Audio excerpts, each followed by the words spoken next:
correction de l'exercice numéro 5, un exercice qui a posé énormément de problèmes, mais c'est surtout parce que c'est différent de ce que vous faites d'habitude.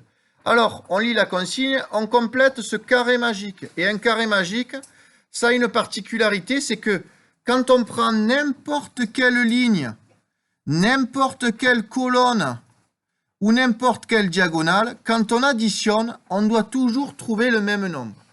Et dans ce carré magique, le nombre qu'on doit trouver, c'est le nombre nul, c'est marqué ici.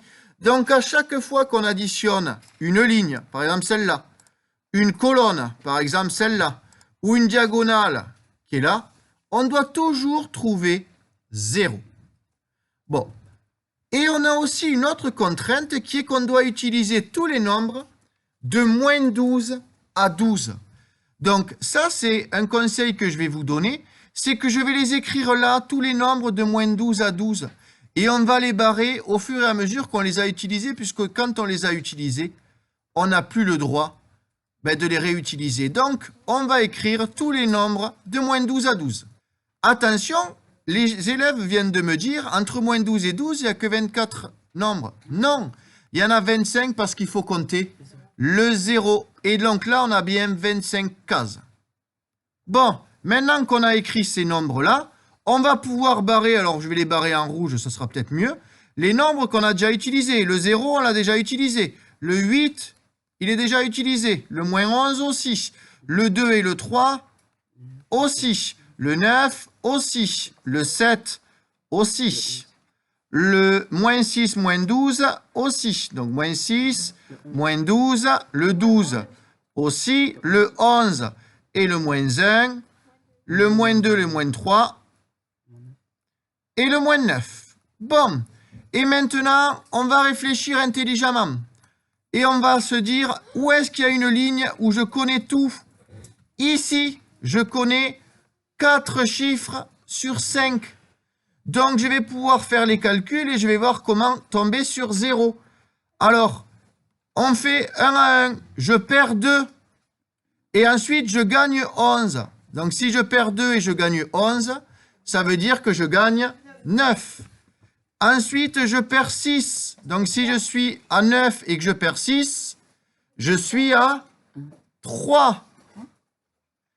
Et, oui, si je suis à plus 9 et que je perds 6, je suis à 3. Et si je suis à 3 et que je gagne 7, je suis à plus 10. Et pour passer à 0, si je suis à plus 10, il faut faire moins 10.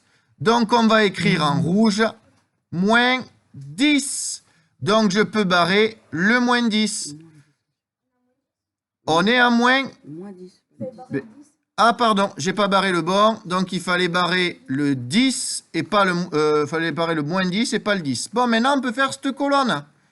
Je perds 10 et je gagne 9. Donc, je suis à moins 1. Ensuite, vu que je suis à moins 1 et que je gagne 3, je suis à plus 2. Et si je suis à plus 2 et que je gagne 2, je suis à plus 4. Et pour compenser plus 4, on va faire moins 4. Donc ici, on écrit moins 4 et on barre moins 4. On va pouvoir faire maintenant cette ligne. Je perds 9 et je perds 1.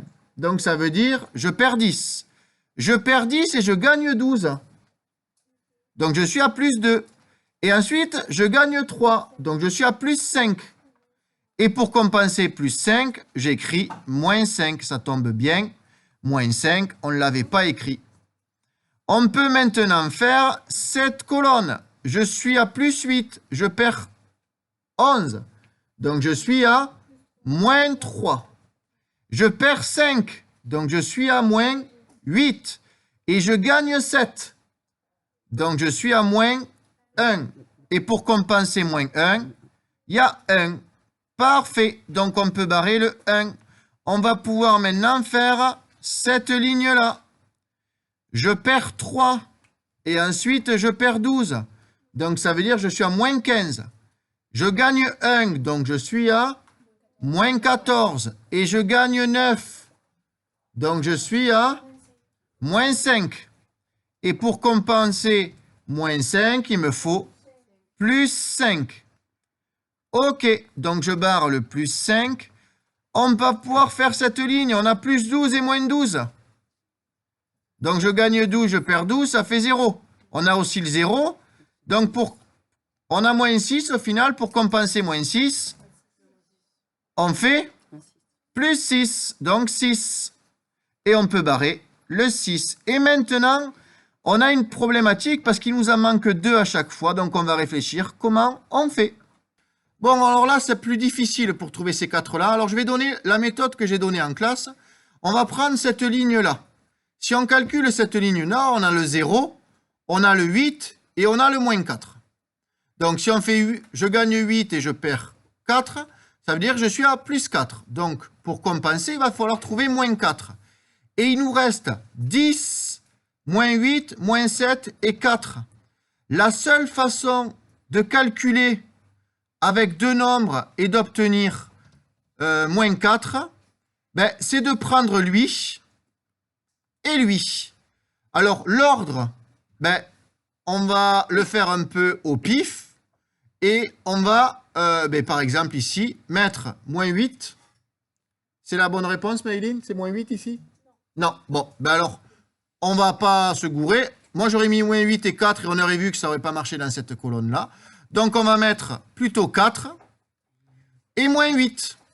Donc, on barre le 4 et on barre le moins 8. Et on regarde si ça marche ici et ici. Donc, on va faire cette ligne-là. Moins 8 et moins 1, ça fait moins 9. Moins 9 et 5, ça fait moins 4. Moins 4 et 11, ça fait 7. Donc, pour compenser 7, il nous faudrait moins 7. Oh, il nous reste le moins 7. Donc, c'est bon, on met moins 7. Et là, il doit y avoir 10. On vérifie. Si on met 10 ici, 10 et 4, ça fait 14. 14 moins 9, ça fait 5. 5 moins 3, 2. Et moins 2, 0. Donc, on a terminé. L'exercice est fini.